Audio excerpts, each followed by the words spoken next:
नमस्कार, आपका बात 25 में स्वागत है और बात 25 में एक बहुत ही महत्वपूर्ण विषय की चर्चा।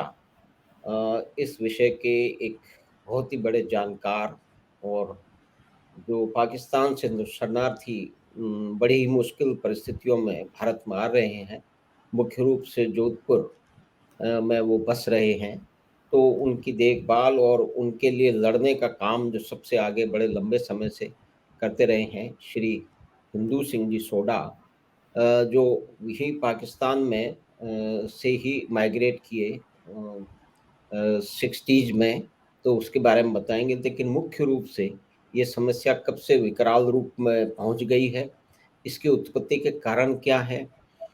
और वो जब यहाँ आते हैं तो उनके साथ में किस तरह का उनको मदद की ज़रूरत हो रही है? क्या वो मदद सरकार की तरफ से या दूसरे सामाजिक संस्थानों की तरफ से उनको मिल रही है? या वे फॉरवर्ड क्या होगा? जो नया कानून जो आने वाला है, जो रुका हुआ है पॉलिटिकल, उसके कारण क्या उससे कुछ बेहतरी होगी? या ये 10-10, 20-20 साल से आए हुए जो शरणार्थी हैं, जो कि बहुत ही गरीब हैं, बहुत ही परेशानी में हैं, तो क्या सारा का सारा प्रशासन और राजनीतिक तंत्र और सरकारी अमला इतना इनसेंसिटिव है कि उनकी ठीक तरह से देखभाल नहीं कर पा रहा है बीच-बीच में? कुछ ऐसी भी खबरें सुनते हैं, शायद सही हैं या गलत, वो तो माननीय हिंदू सिंह जी बताएँगे कि कुछ लोग वापस चले गए हैं, लेकिन कहीं पढ़ने को ये भी मिलता है कि ये तो एक प्रपंच है जिसके पॉलिटिकल मोटिव हैं। तो हम स्वागत करते हैं श्री हिंदू सिंह जी सोडा का। हिंदू सिंह जी खमागणी नमस्कार, आपका स्वागत है बात नमस्ते। 25 में। तो हुक्म ये जो समस्या है इसकी तो आप शुरू से इसकी जानकारी है और उन अभागे लोगों के लिए आप लंबे समय से लड़ाई लड़ते रहे हैं, उनका संबल उनको आप देते रहे हैं विभिन्न तरीके से। तो न इसके बारे में ये शुरू से बताएँ साहब, ये कब शुरू हुई और आज की परिस्थिति क्या है? और आगे what can be the way forward and where these people are concentrated if they are in Jodhpur, as you have shared in the previous discussion, to why they are in Jodhpur and what kind of facilities they are being provided or they need. तो हिंदू सिंह जी आपका दोबारा स्वागत है। तो आप जी। इस बात से अ, सबको जानकारी दें धन होगा।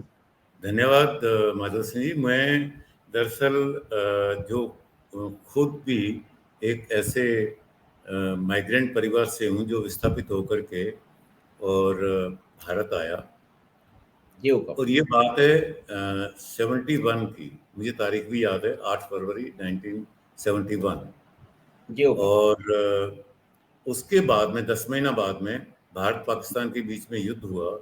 और उस युद्ध में क्योंकि 50 किलोमीटर, जिसमें मेरा गांव भी था, हालांकि हम तो आज मेरा परिवार तो माइग्रेट कर चुका था, लेकिन मेरा गांव भारतीय फौज के कब्जे में रहा और एक बहुत बड़ा इलाका भारतीय फौज के आधिपत्य में रहा। तो वो चांस से बहुत भारी हिंदू पॉपुलेटेड इलाका था। और एक साथ लगभग, मतलब कुछ महीनों के, क्योंकि ये 72 शिमला पैक्ट जो हुआ, मिसेस गांधी और मिसेस जुल्फिकार अली भुट्टो, जो then prime minister of India और प्राइम मिनिस्टर ऑफ पाकिस्तान रहे, जी।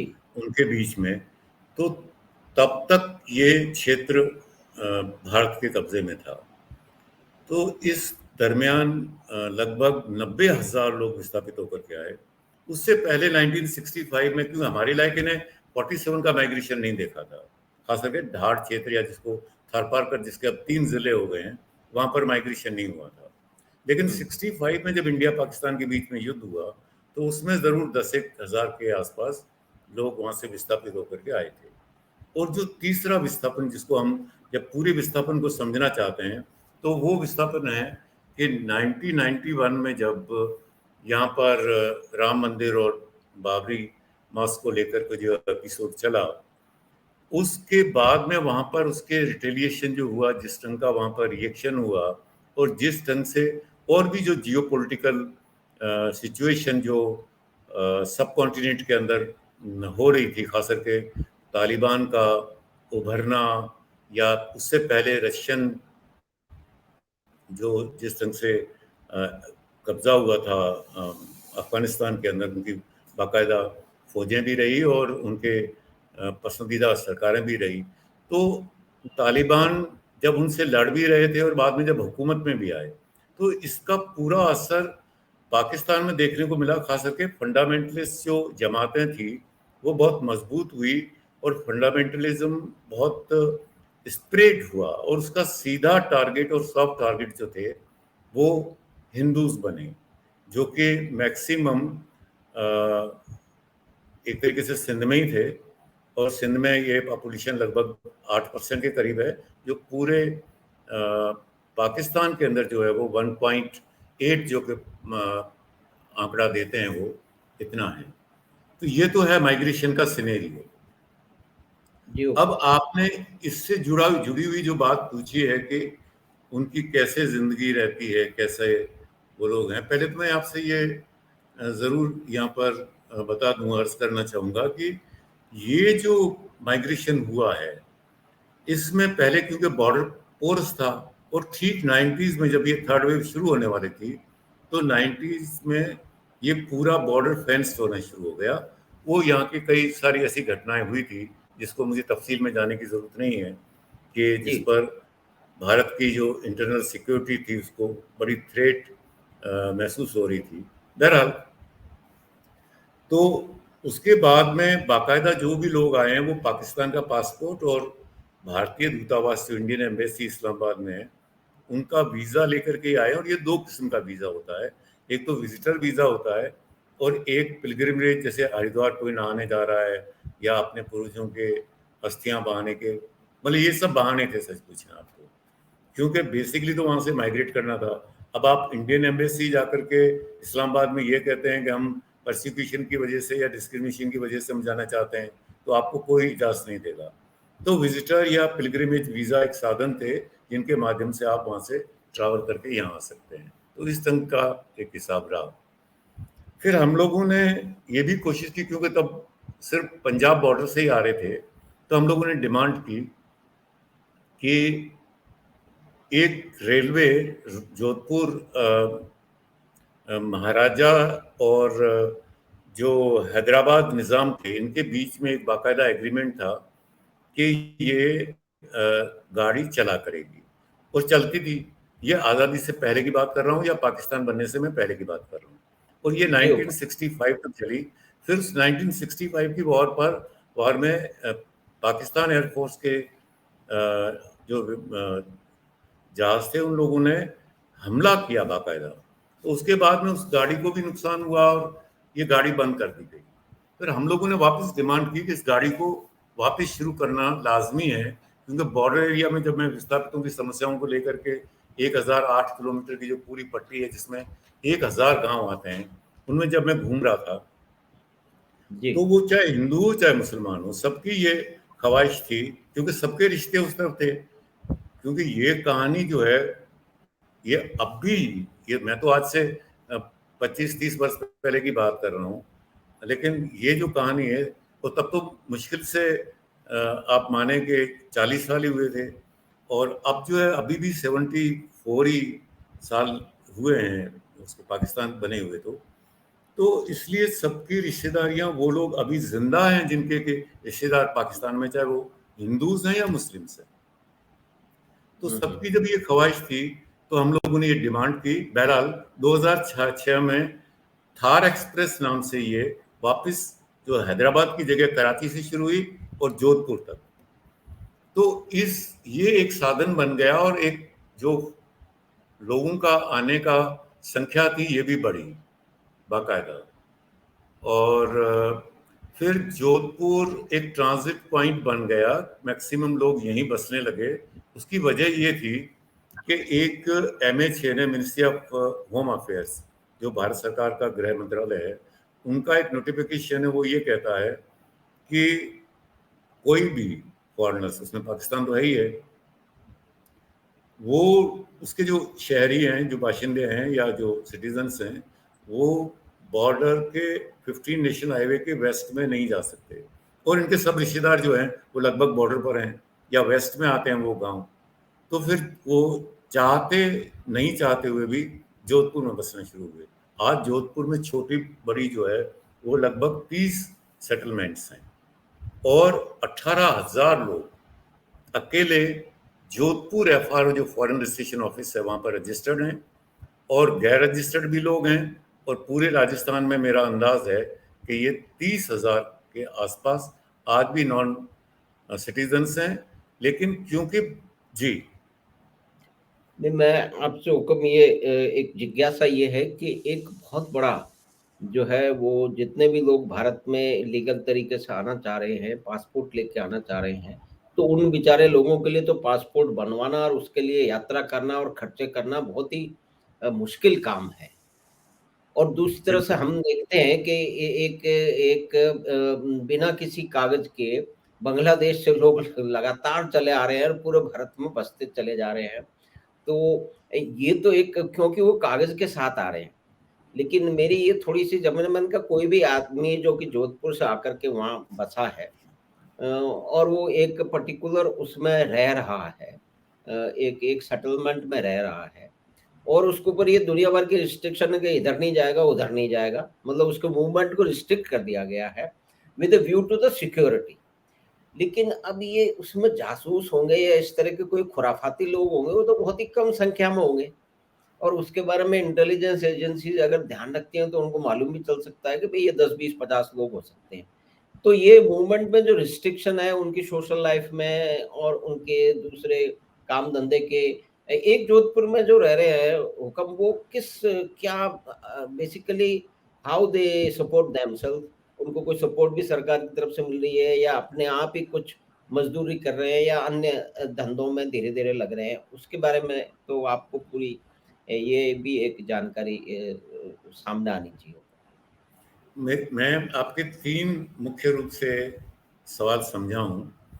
एक तो ये है कि इनके मूवमेंट का रिस्ट्रिक्शन का आपने बात पूछी है, तो मैंने 15 नेशनल हाईवे का तो कहा ही, लेकिन इससे पहले आप ताज्जुब करेंगे, आपके इस सवाल से एक और जुड़ा हुआ जो मेरा रिस्पांस रहेगा वो ये है कि जी, अभी मतलब आप ये माने कि जो लगभग 7 साल पहले 16 की बात है, उससे पहले जहां का वीजा था, आप ताज्जुब करेंगे 15 नेशनल हाईवे के वेस्ट में तो वीजा ही नहीं देती थी जो इंडियन एम्बेसी है इस्लामाबाद में वो।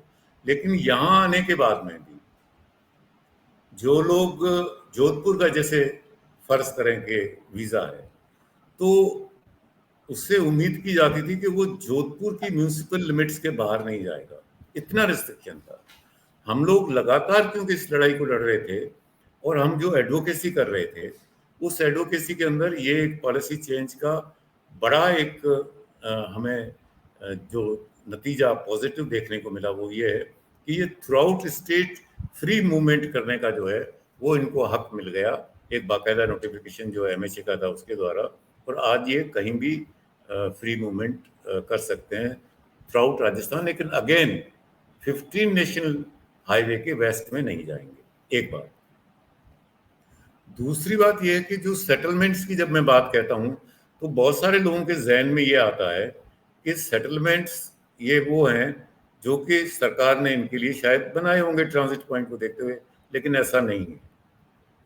सरकार का जो रिसीविंग मैकेनिज्म है, मैं इसमें दोनों सरकारों की बातें कर रहा हूँ, चाहे वो भारत सरकार हो, रिहैबिलिटेशन डिपार्टमेंट उनके अंडर में आता है, और ज़मीनें या सेटलमेंट्स या शेल्टर्स ये जो है ये स्टेट गवर्नमेंट का काम है, या लैंड पॉलिसी भी स्टेट गवर्नमेंट का काम है। तो जी, इनके लिए सेटलमेंट्स का ऐसा जो एक कृषि जिसकी हम लोग बार बार जो डिमांड करते रहे हैं वो ये है कि ऐसा ऐसा एक रिसीविंग मैकेनिज्म होना चाहिए, एक ऐसा लीगल फ्रेमवर्क होना चाहिए कि जब प्रोसिक्यूशन की वजह से यहाँ पर आता है आदमी, तो फर्ज करें कि वो 1 महीने के वीजा पर आया, अब 1 महीने के अंदर ही उसको ये जो कंसर्न एफआरआर होता है उसको लिख के देना पड़ता है कि मेरे मुल्क में मेरे साथ में धार्मिक भेदभाव हुआ है और मेरी जान माल को खतरा, इज्जत भी खतरे में है अगर वापस जाऊंगा तो। और वो बेसिस बनता है यहाँ पर भारत सरकार उनको अलाउ करती है कि आप ठहर सकते हैं, पहले शॉर्ट टर्म पर, बाद में लॉन्ग टर्म वीजा पर।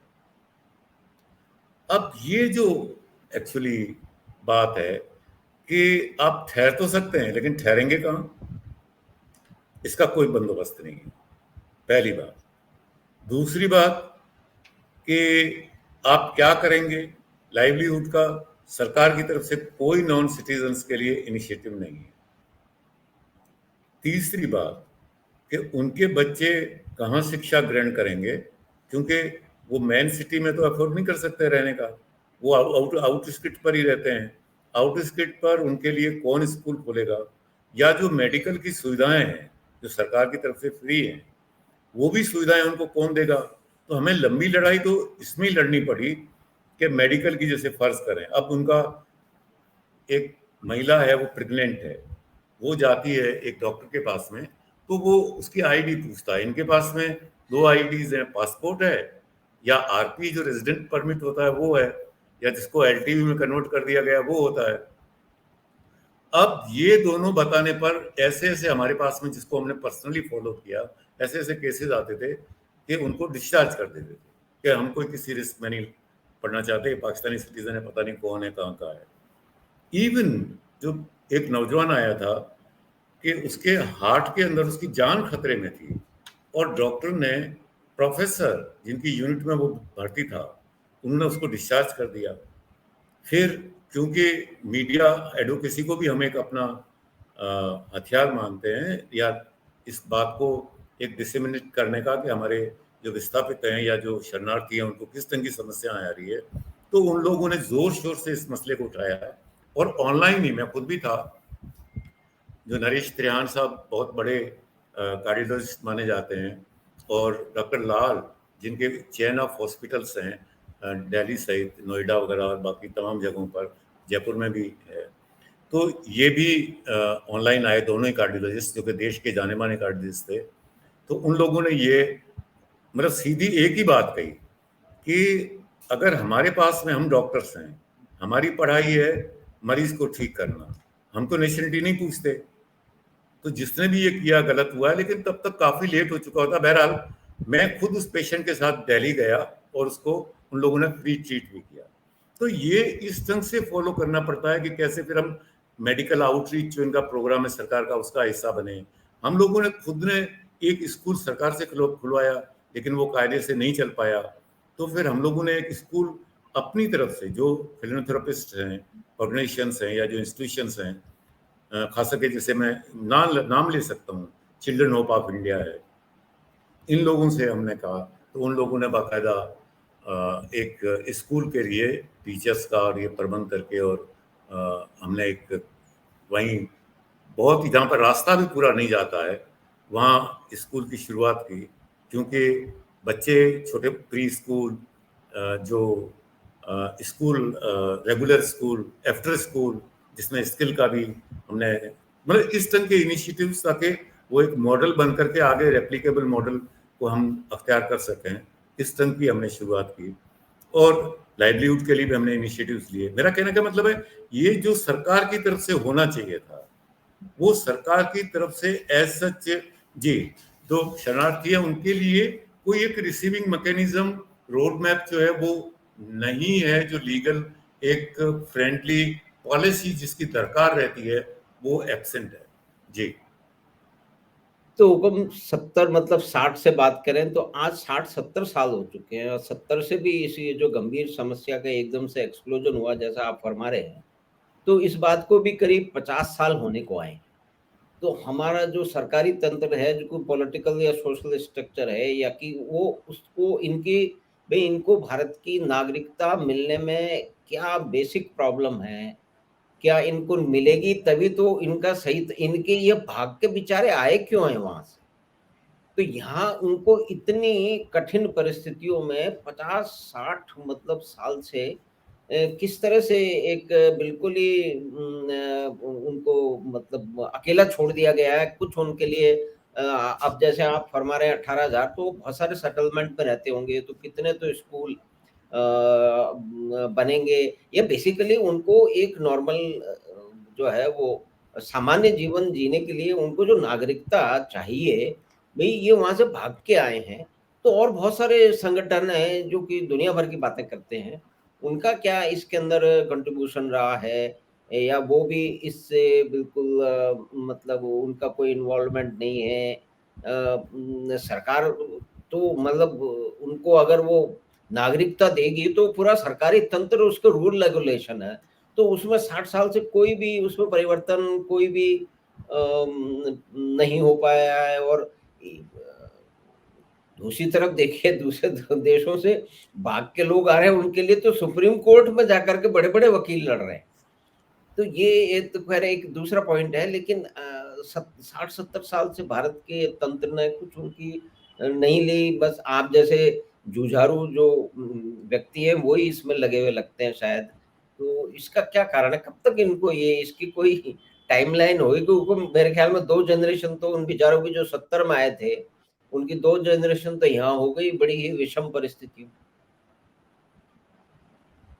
देखिए, मैं इसको आपको कैटेगरिकली जवाब देने की कोशिश करूंगा कि दरअसल बात क्या है कि अगर आप 71 का जैसे मैं जिक्र किया, 65 में थोड़ा सा नंबर था, ये सब जो जिनको हम शरणार्थी ओरिजिन या माइग्रेंट ओरिजिन की पॉपुलेशन अगर हम कहें तो वो 7 लाख से ज़्यादा है। तो उनकी 3-3 पीढ़ियां इसको सफ़र करती हैं। आप फर्ज करें कि एक शख्स जो है वो 40 या 50 साल की उम्र में वहाँ से आता है, या 30 साल की उम्र में भी आया है, तो उसको कम से कम मैं बता रहा हूँ, हालांकि ये 1955 का जो सिटीजनशिप एक्ट है उसकी तरफ से नहीं है बात, उसमें एक अलग प्रावधान है, लेकिन वो प्रावधान कभी फॉलो नहीं किए जाते हैं। दूसरी तरफ हकीकत में मैं प्रैक्टिकली भी बता रहा हूँ कि 20-20 साल लग जाते हैं। तो वो शख्स जो कि 30-40 साल का आया था, उसके 20 साल लड़ाई में खत्म हो जाते हैं, और जो उनके बच्चे होते हैं वो नॉन सिटीजन होने की वजह से बहुत सारी सहूलियतों से वंचित रहते हैं। और तीसरी जनरेशन की हमें फिक्र है, जिसके लिए कि हम स्कूल्स वगैरह, क्योंकि दूसरी जनरेशन भी वहाँ से कई बार अनपढ़ बहुत सारे लोग, क्योंकि अभी जो आ रहे हैं इसमें ज़्यादातर जो लोग हैं वो या तो ट्राइबल कम्युनिटी से हैं, भील कम्युनिटी से हैं, या फिर जो है वो दलित कम्युनिटी से हैं, जिसमें मेघवाल है या फिर कोली हैं या ओरबी हैं। तो इस ढंग के कम्युनिटीज़ हैं जो कि आ रही हैं वहाँ से। अब ये जहाँ तक इस बात का सवाल है कि इसके लिए अगर आप एक बार को अगर आप छोड़ दें, क्योंकि शिमला पैक्ट में तो इनको भारत सरकार ने तय किया था कि वापस जाना पड़ेगा, और पाकिस्तान ने भी कहा था कि हम वापस ले लेंगे, लेकिन जब कोई जाने के लिए तैयार नहीं हुआ तो बाकायदा पहली बार एक शरणार्थी कैंप शुरू किए गए। 3 एजेंसीज उसमें शामिल थी, राजस्थान सरकार, भारत सरकार और वर्ल्ड फूड ऑर्गेनाइजेशन WFO, जो UN का ऑर्गेनाइजेशन। इन तीनों ने मिला करके और 77-78 तक कैंप्स चलाए, रेफ्यूजी कैंप्स, जिसमें ऑन रिकॉर्ड लगभग 60,000 लोग कैंप्स में रहे।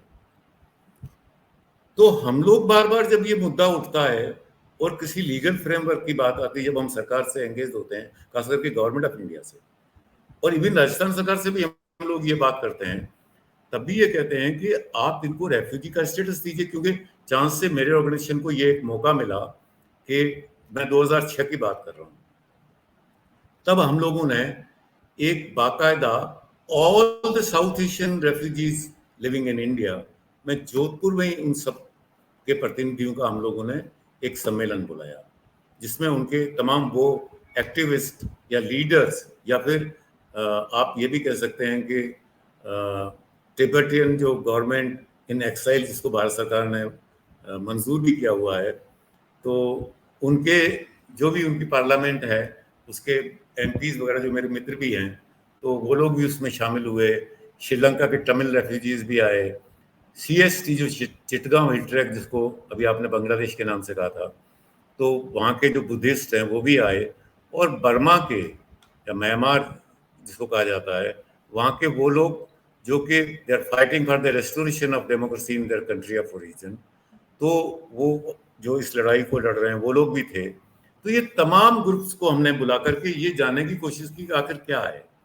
तो UNHCR के लोगों से भी हमारा संपर्क हुआ, उनसे भी बातचीत हुई। तो कहने का मतलब है कि यूएनएचसीआर जो कि इनको रेफ्यूजी स्टेटस कुछ ग्रुप्स को देकर के उनके साथ में काम कर रहा है, तो हमने कहा कि इनको भी आपको देना पड़ेगा। बोले सरकार, ये तो सरकार दे सकती है। सरकार बाकायदा लिखती है यूएनएचसीआर को, उन्हीं को ही रेफ्यूजी का दर्जा मिलता है। भारत सरकार के लिए हमने सबने अपने अपने साझा किए कि किस तरह की रिजिम उनके सामने है। तो जैसे तमिल्स थे, तो मिस्टर राजीव गांधी के एसेसिनेशन से पहले भारत और तमिलनाडु सरकारें जो है दोनों ही उनको रेफ्यूजीज का स्टेटस दिए हुए थे, और वो एसेसिनेशन के बाद में भारत सरकार ने तो विड्रॉ कर लिया उनको रेफ्यूजी स्टेटस। लेकिन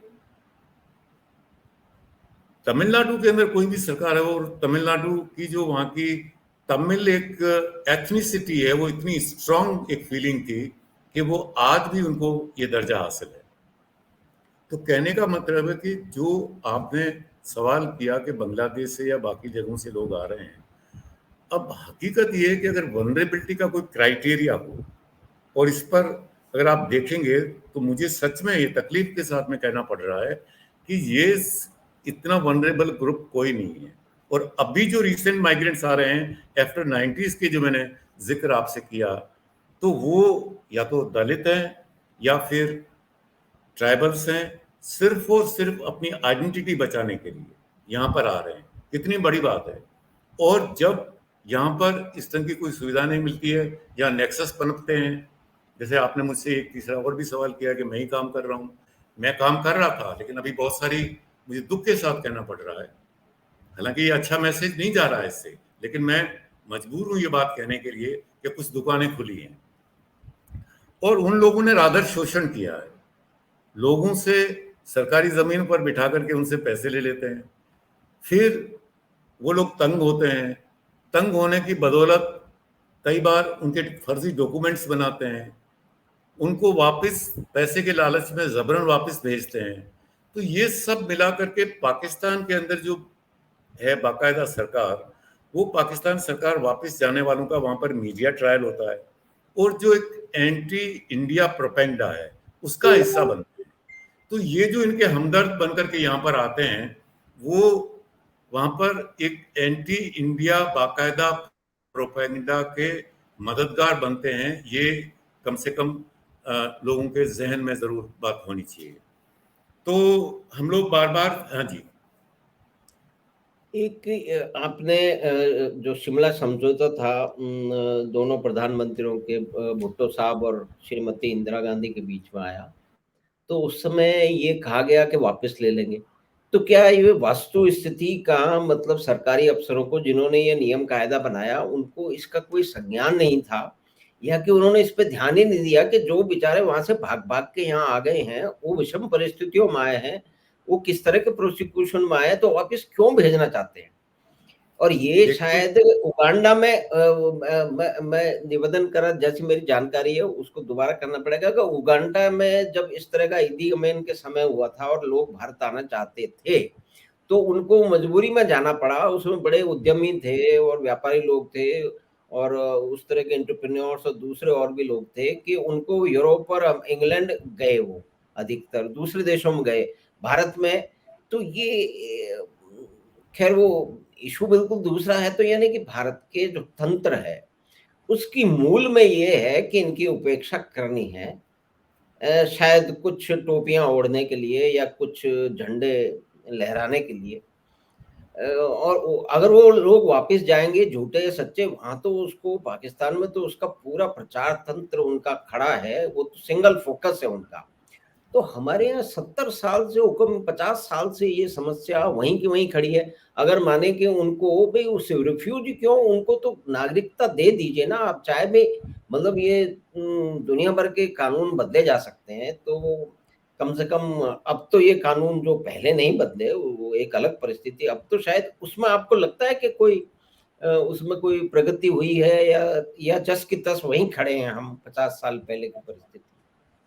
देखिए, इसमें आपके मोटे मोटे दो सवाल हैं। आपने अच्छा एग्जांपल दिया युगंडा का। अगर आप युगंडा का देखेंगे तो वहाँ पर तो हकीकत ये है कि ईदी अमीन के टाइम में जब वहाँ पर इनको बाहर निकालने की एक मुहिम चली, तो उन लोगों को तो ये भी पता पता था कि हम भारत से हैं, और ये भी पता नहीं था कि हम भारत में कहाँ के रहने वाले हैं। अब तो बहुत सारी उनकी जो कमिंग जनरेशन्स हैं, न्यू जनरेशन है, उन्होंने अपनी खोजबीन भी अपनी रूट्स की करना शुरू की जी, है, और जी, वो कुछ लोग आकर के कनेक्टेड भी हुए हैं, जी, लेकिन उनको पता भी नहीं था। लेकिन दोनों सरकारों का बड़ापन देखें आप, कि ब्रिटिशर्स जिनकी कि वो कॉलोनी थे, कभी युगंडा ब्रिटिशर्स की कॉलोनी था, तो उन्होंने अपना एक ऑब्लिगेशन माना कि आप यहाँ हमारे यहाँ आ सकते हैं। कितनी बड़ी बात थी। और भारत जहाँ के ये कभी पीढ़ियां पहले ब्रिटिशर्स के टाइम में एज ए मजदूर वो वहां पर गए थे, तो भारत ने भी ये कहा क्या हमारे भी दरवाजे आपके लिए खुले हैं। लेकिन जिस ग्रुप की हम लोग बात कर रहे हैं, जो पाकिस्तान से लोग प्रताड़ित होकर के आ रहे हैं, ये तो अभी वो जनरेशन बैठी है जो कि अनडिवाइडेड इंडिया में पैदा हुई थी, जिसकी उम्र 75 साल से ज्यादा है, वो तो जनरेशन बैठी है अभी तक। तो तब न तो कोई रेफरेंडम था, न कोई चॉइस थी। आपने पूछा थोड़ा ही था कि आप कहाँ रहना चाहते हैं। वो रेफरेंडम थोड़ा ही हुआ था कि आप कहाँ, जैसे मेरा इलाका जो है वो एक छोटी सी न सिर्फ प्रिंसली स्टेट थी, बल्कि ऐसी स्टेट थी जिसको पूछा नहीं गया था, सिंध का पार्ट बना करके और वहां रहने लग गए वो लोग बाग। तो ये पूरा जो बेल्ट था जिसमें आज 3 जिले हैं, बहुत बड़ा इलाका है। लगभग इस जो हमारा कश्मीर है, इतना बड़ा इलाका है, वहां का 80% पॉपुलेशन हिंदू थी, और वो कब्जे में भी हो गया, मतलब 25 साल बाद में, 71 में, और आपने वापस उनको दे दिया पाकिस्तान को। तो इस ढंग के ब्लंडर्स इतिहास में हुए हैं। लेकिन अभी भी मैं तो ये सरकार से कहना चाहूंगा कि आप कम से कम इन लोगों को, जो कि सिर्फ और सिर्फ पाकिस्तान सरकार की कैसी नीतियां हैं उनके रहमो करम पर हैं, या आपकी नीतियां नहीं होने से, चलिए पाकिस्तान पर आपका कोई कंट्रोल नहीं है कि पाकिस्तान इनके साथ में कैसा सलूक करेगा, जहाँ के ये नागरिक हैं, जहाँ के ये सिटीजन्स हैं, लेकिन यहाँ रिसीविंग मैकेनिज्म कैसा होगा, यहाँ लीगल फ्रेमवर्क कैसा होगा, ये तो आप तय कर सकते हैं। ये तो भारत सरकार के हाथ में है। तो भारत सरकार ने कुछ कदम आगे बढ़ाए हैं, लेकिन अभी मुझे लग रहा है कि मंजिल दूर है, जिसके अंदर कि इनको ये एहसास हो कि हम अविभाजित भारत के हिस्से रहे हैं, इसलिए हमें यहाँ रहने का हक है। और अगर मैं कॉन्स्टिट्यूशन ऑब्लिगेशन की भी बात करूं, तो आप ताज्जुब करेंगे कि कॉन्स्टिट्यूशन के 5 से लेकर के 7 आर्टिकल जो है वो इसी से डील करता है कि जहां पर भारत का ये कॉन्स्टिट्यूशन ऑब्लिगेशन बनता है। तो आपका मॉरल ऑब्लिगेशन भी है, कॉन्स्टिट्यूशनल ऑब्लिगेशन भी है कि आप इन लोगों को बाकायदा यहाँ पर न सिर्फ वेलकम करें, बल्कि उनको नागरिकता और तमाम जो इंटीग्रेटेड डेवलपमेंट की बात है उनको रिहैबिलिटेट करके और आप एक मैसेज दें, तभी मैं एक एक मैं एक थोड़ा-सा जी ये हमारा जो तंत्र है, बहुत सारे तंत्र आ गए, हम तो पूरा तंत्र माने कि सुप्रीम कोर्ट इस विषय में कोई वकील साहबान नहीं जा सकते हैं, क्योंकि यहाँ तो हर बात में किसी मतलब परिस्थिति यहाँ आप देखिए कि अपराधियों के लिए बड़े-बड़े वकील सुप्रीम कोर्ट जा रहे हैं और इनके लिए कोई सुप्रीम कोर्ट जा पाएगा क्या पहली बात? और क्या ऐसे प्रयास हुए हैं? मैं तो आपको जानकारी आपने तो सभी तरह के प्रयास करने की कोशिश की होगी, दिल्ली और सुप्रीम कोर्ट के लोगों से भी प्रयास अवश्य किए होंगे। तो यहाँ तो किसी गुंडे बदमाश को जो है बेल मिलनी चाहिए या नहीं मिलना चाहिए, जेल में रखना है या छोड़ना है, उसमें सुप्रीम कोर्ट में चले जाते हो। तो ये इतनी बड़ी विशाल एक समस्या है और हज़ारों लाखों लोग उससे पीड़ित हो रहे हैं। उसके ऊपर आप लोगों ने तो अपने प्रयास निश्चय ही किए होंगे, तो मैं जानना चाह रहा था कि अगर ऐसा किया तो इसका क्या आगे परिणति कहाँ देखिए, पहुँचेगी? हम लोग ये सीधा, अगर अगर मैं अपनी या अपने संगठन की रणनीति की बात करूं, तो हमारा ये प्रयास रहता है कि हम स्टेट गवर्नमेंट और जो गवर्नमेंट ऑफ इंडिया है उनके साथ जो हम एंगेज होते हैं, तो हम एक पॉलिसी की बात करते हैं कि आप ये पॉलिसी बनाइए, उसमें हमें कुछ कामयाबियां टुकड़ों टुकड़ों में मिली है। लेकिन आप जो बता रहे हैं कि अगर हम होलिस्टिक एक रिजीम की बात करेंगे, जी, तो जी। सरकार फिर वही मतलब इनसे पूछती है कि आप बताएं आप क्या करने जा रहे हैं। अब इनके पास एक सीए कहने को है, जो कि हम इम्प्लीमेंट के नाम पर 3.5 साल से रोक करके बैठे हैं। हम तो सिर्फ उसमें एक अमेंडमेंट चाहते हैं, अगर आप सच पूछें तो। और वो अमेंडमेंट, सबसे बड़ा अमेंडमेंट जो होगा वो ये होगा कि आप जो थर्ड जनरेशन, जिसको 12 साल इंतजार करना पड़ता है, 7 साल वाले को 20 साल, 12 साल वाले को 20 से 25 साल भी लग जाते हैं, ये तो तंत्र का हाल है, क्योंकि अकाउंटेबिलिटी कहीं भी तय नहीं है। आप सिंपल एक लाइन अगर कोई एजेंसी का लिख करके ये दे देता है कि अभी ये सर्विलेंस में है, या किसी भी कारण से अगर ज्यादा, कोर्ट में भी एक सोमोटो पेटिशन भी चल रही है राजस्थान हाई कोर्ट के अंदर, आप ताजुब करेंगे, हम ही लोगों की वजह से, कि एक गलत रिपोर्टेशन हो गया था। तो हम लोग गए और बाकायदा उसमें प्रदर्शन भी हुए, हंगामा भी हुआ, सोमोटो पेटिशन भी हुई, और वो अभी भी चल रही है। तो कहने का मतलब है कि ये सब चीजें, कुछ डायरेक्शंस भी हाईकोर्ट से मिले हैं, लेकिन जहां तक सुप्रीम कोर्ट का सवाल है, तो हम लोग शायद यहाँ हाईकोर्ट से अभी फ्री होकर के ये भी एक आजमाएंगे, लेकिन हमारी सरकार से रहेगी कि हमें नहीं मालूम कि इसका असर सरकारों पर क्या होता है, क्योंकि सरकार तो कह रही है हम आपको बाकायदा एक कायदे से बिल दे रहे हैं, और उस बिल के अंदर कुछ भी नहीं है। एक सिर्फ हमारे काम की जो बात है, सबसे बड़ी बात यह है कि 6 साल के अंदर लोगों को सिटीजनशिप मिल जाएगी। तो हमारे लिए इतना ही बहुत है कि आप एंश्योर करें, थर्ड जनरेशन की बात नहीं, कमिंग जनरेशन को हम सिर्फ उसमें एक लाइन ऐड कराना चाह रहे थे, और वो ऐड, और उसके लिए हमें सुप्रीम कोर्ट जाने की जो है वो जरूरत पड़ सकती, वो ये है कि जो जिनके पेरेंट्स या कोई भी ग्रैंड पेरेंट्स, कोई भी एंसेस्टर्स अगर अनडिवाइडेड इंडिया में पैदा हुए थे, तो उसको, शख्स को, और रिलीजियस परसिक्यूटेड है, और उस स्टेट का करेक्टर जो है वो रिलीजियस है। जैसे पाकिस्तान का पहला जो लाइन है वो ये कहता है कि it will be known as a Islamic Republic of Pakistan. वहीं पर आपका डिस्क्रिमिनेशन शुरू हो गया। तो ऑब्वियसली हिंदूज आएंगे, सिख्स आएंगे, बुद्धिस्ट आएंगे, या जो भी पर्शियन या छोटे जो रिलीजियस ग्रुप है वो लोग आएंगे यहाँ पर। तो ये मतलब हकीकत है जो कि मैं आपसे, पता नहीं आपका सवाल को ठीक से समझ करके साझा कर नहीं नहीं, पाया। आपने निश्चय ही इसमें बहुत सारी बहुत ही निर्दयता से यह देखे कि उसको मतलब टाला जा रहा है। तो एक मैं आपसे ये अर्ज कर रहा था कि ये इतनी बड़ी समस्या है, तो 7 लाख लोग जैसा आप बता रहे हैं राजस्थान में इस तरह से आ चुके हैं, और कुछ हजार लोग जो जोधपुर में रह रहे हैं, तो इनके लिए कोई अलग से कोई मिनिस्ट्री, कोई नोडल ऑफिसर कुछ नहीं है उनकी समस्याएं देखने समझने के लिए, उसका कोई समाधान करने के लिए? सबको जो आप है ना पूरा छोड़ रखा है कि भाई तुम मरो खपो, आगे हो तो भुगतो, और फिर आप उसमें बहुत ताज्जुब सारे और करेंगे, भी हैं। मैंने, मेरा पत्र एक तो जा चुका है, एक और जा रहा है मुख्यमंत्री जी को। वो कब? एक बाकायदा एसीएस होम के चेयरमैनशिप में कमेटी है, जी। जिसमें मैं मतलब 2001 से कहीं न कहीं, हालांकि वो समिति तो ठीक से 8 में जब एक हाई पावर कमेटी बनी थी एसीएस के अध्यक्षता में, उसमें मैं मेंबर था, और हाई पावर कमेटी कन्वर्ट हो गई।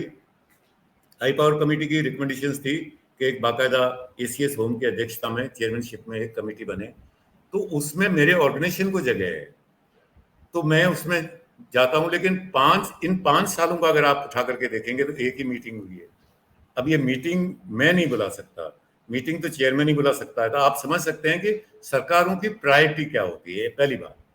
दूसरी बात मैंने ये देखी है कि जैसे अब इनकी नीति की बात है, तो नीति को लेकर के जैसे खास करके अगर हम हाउसिंग पॉलिसी को लें, आप ताज्जुब करेंगे, हमारे इतने प्रयत्न करने के बाद में हम जोधपुर में कम से कम, ये तो एक अच्छी बात रही कि पिछली सरकार की, वसुंधरा जी की सरकार की बात है, उसके अंदर मैं जाकर के चीफ मिनिस्टर साहिबा से मिला और उनसे कहा कि आप इनके लिए एक हाउसिंग पॉलिसी बनाइए।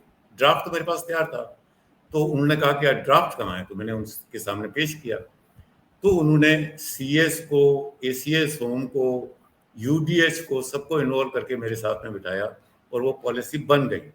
500 बीघा जमीन, जोधपुर जो कि राजस्थान का दूसरा बड़ा शहर है, यहाँ पर बाकायदा तब तक आचार संहिता लगी तब तक 1700 प्लॉट्स बाकायदा उनके 1700 परिवारों को यहाँ पर बसाया जा सकता है। और एक मिड सेंटर जिसकी हम लोग डिमांड कर रहे थे, migration integration and development centre, तो ये भी मतलब बाकायदा उसके लिए चिन्हित कर लिया गया।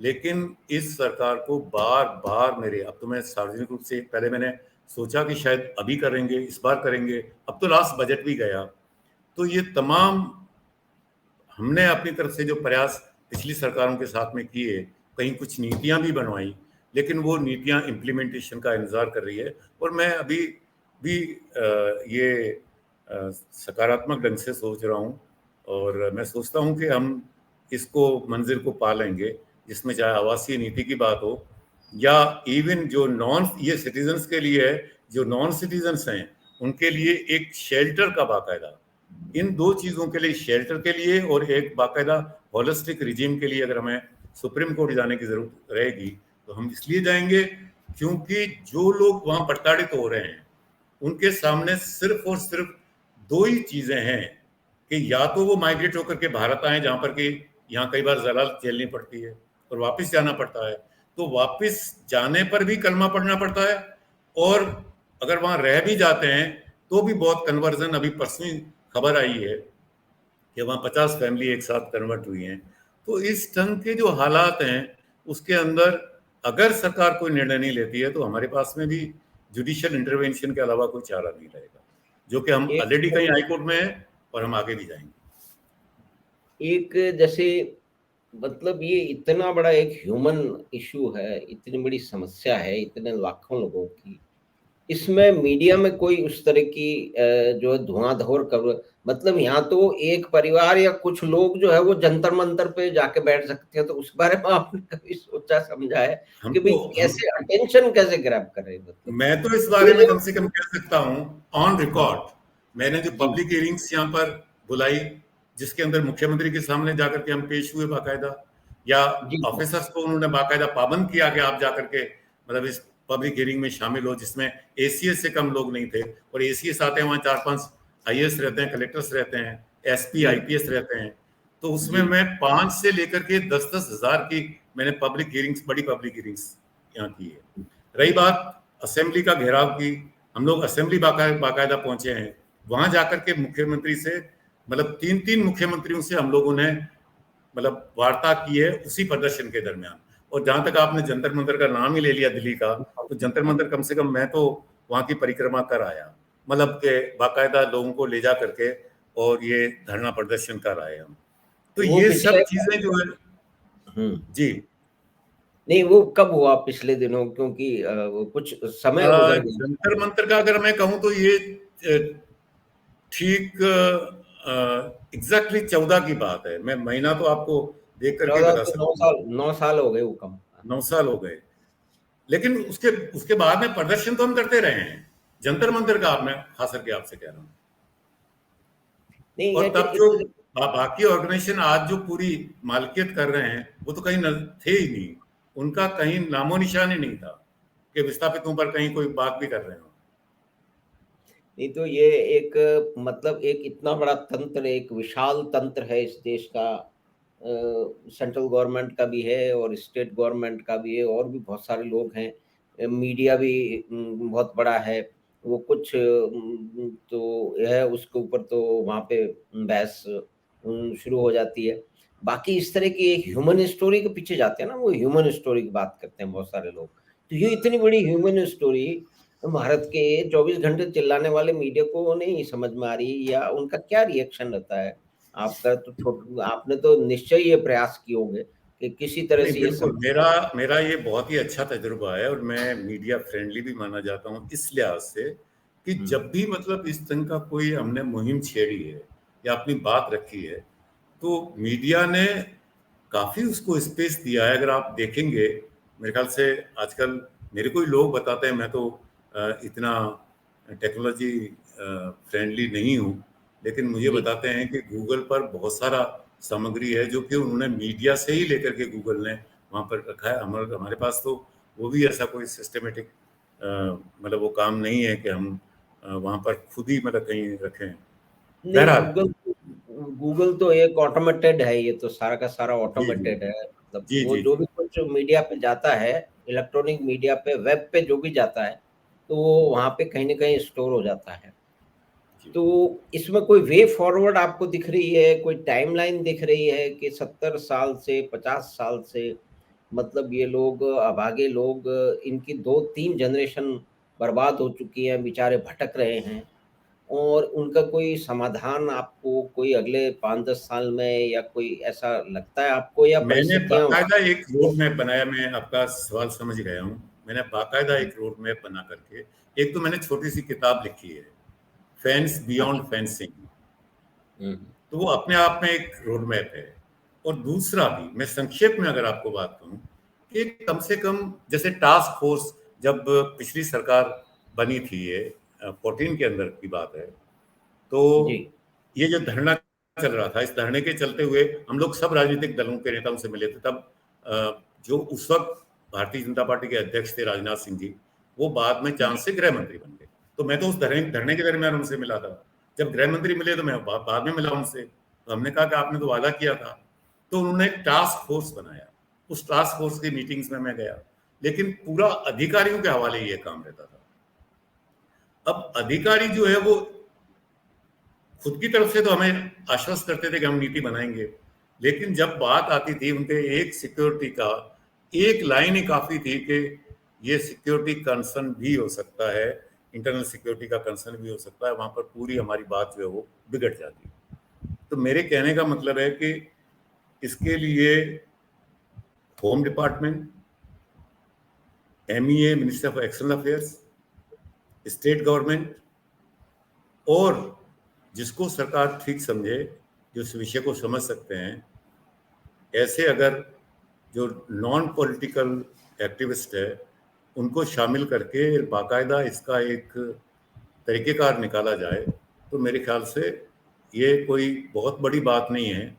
और जहाँ तक हमारा काम है, हमने तो पहले भी खूब चिट्ठियाँ लिखी है, खूब पत्र लिखे हैं, खूब नेताओं से मिले हैं। आप ताज्जुब करेंगे, एक बार तो मैंने क्या किया कि बाकायदा एक अभियान चलाया, एक ज्वाइंट मेमोरेंडम लिखा, रीजनल पार्टीज तक हम गए, उस बात को लेकर के पार्लियामेंट के फ्लोर पर बाकायदा एक बहस हुई।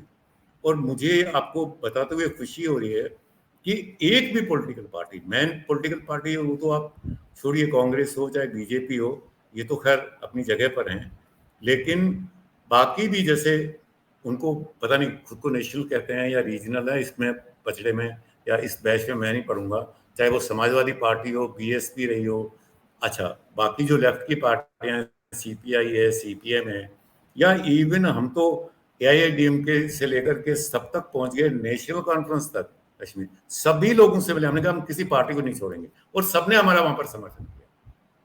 जब ऐसे मौकों पर बारी आती है सरकार की कि सरकार रेस्पॉन्ड करे, या तो MHA करता है या MEA करता है, तो वो सिर्फ एक ही लाइन में पीछा छुड़ा देते हैं, चाहे कोई सरकार रही, हमारा सब सरकारों का अनुभव है कि ड्यू टू शिमला एग्रीमेंट, एक जो नॉन इंटरफेरेंस की पॉलिसी है कि पाकिस्तान भारत के मामलों के अंदर हस्तक्षेप नहीं करेगा और भारत जो है पाकिस्तान के मामलों में हस्तक्षेप नहीं करेगा, इसलिए हम उससे बंधे हुए हैं, बाकी हमारी पूरी सहानुभूति इनके साथ है।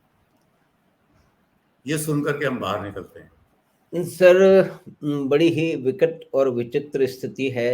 एक मानवीय इतनी बड़ी समस्या है, और नियम, कायदे, कानून और ये सब बता करके उससे पल्ला झाड़ने का जो एक तंत्र है, बहुत लंबा है। आपने तो उससे खूब लंबी एक लड़ाई लड़ी है। और यहाँ पे हिंदू सिंह जी के बारे में ये भी उल्लेख करना आवश्यक है कि आप 2 मुख्य संस्थाओं से जुड़े हुए हैं, उजास और सीमांत लोक संगठन, जो कि पाकिस्तान से विस्थापित जो शरणार्थी हैं, जो कि दर-दर भटक रहे हैं, उनकी आवाज़ बन के और उनका सहारा बन के एक बहुत लंबे समय से वो हिंदू सिंह जी सोडा और उनके साथी लगे हुए हैं। तो हम आपकी जो इस कार्य को नमन करते हैं और कोशिश करते हैं कि आपने जो इतनी लंबी लड़ाई लड़ी है, वो अपने गंतव्य पे पहुँचेगी, और इन अभागे लोगों का कुछ न कुछ जो है वो समाधान शीघ्र ही होगा। लेकिन ये निश्चय ही एक प्रश्न तो खड़ा करता है मानवता की बात करने वालों के मुख्य रूप से कि हर तरह की जगह में, परिस्थितियों में मानवता के वो लोग झंडे गाड़ते रहते हैं। लेकिन एक इतना बड़ा तबका जो कि विस्थापित होके आया, उनकी कितनी समस्या है, उनके बच्चे पढ़ नहीं पा रहे, उनको मेडिकल असिस्टेंस ही मिल रही, उनको और कोई सोशल सिक्योरिटी नहीं मिल रही, उनको काम करने के मौके नहीं मिल रहे, वो दर-दर की भटक रहे हैं और पता नहीं किस-किस तरह से मुश्किल से अपना यहाँ पे जिस देश में इतनी आस लेके आए कि हमारा घर है और वो उसमें समझौतों के बहाने या नियम कानूनों के बहाने ये प्रजातंत्र प्रजा का तंत्र है, बड़ी मुश्किल है। लेकिन आपकी जो है कर्मठता को और आपने जो लगातार लड़ाई लड़ी है उसको प्रणाम और हम निश्चय ही ये आशा कर सकते हैं कि आपके और अन्य साथ के साथियों के प्रयासों से कुछ समाधान निकलेगा।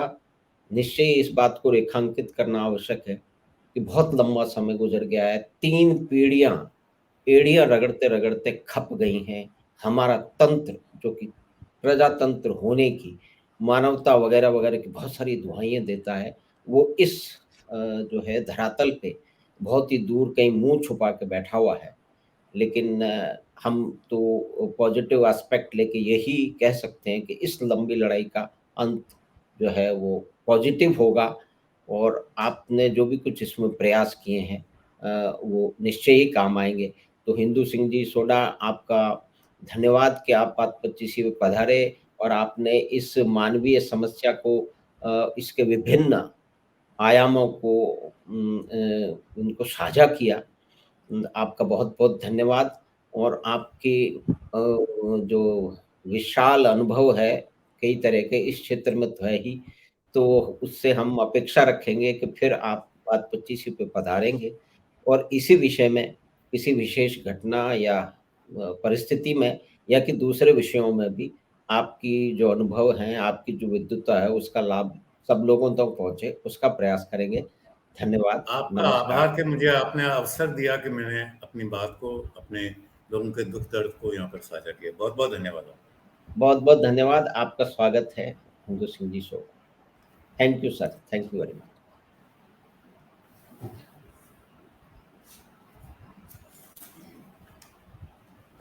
तो हमने हाँ, श्री हिंदू सिंह जी सोडा के साथ बातचीत की।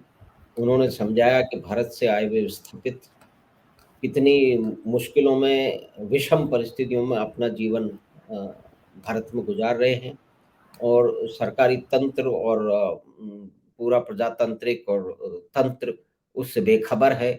वो उनकी एक बड़ी मानवीय समस्या का कोई समाधान निकालने के प्रयास नहीं कर रहा है। लेकिन हिंदू सिंह जी सोडा और उनके अन्य कर्मठ साथियों की जो मेहनत है वो निश्चय ही जो है वो कोई न कोई उसका समाधान की तरफ ले जाएगी और इन अभागे लोगों को निश्चय ही शीघ्र उनकी समाधान होगा और उनको न्याय मिलेगा। तो आपका धन्यवाद, नमस्कार।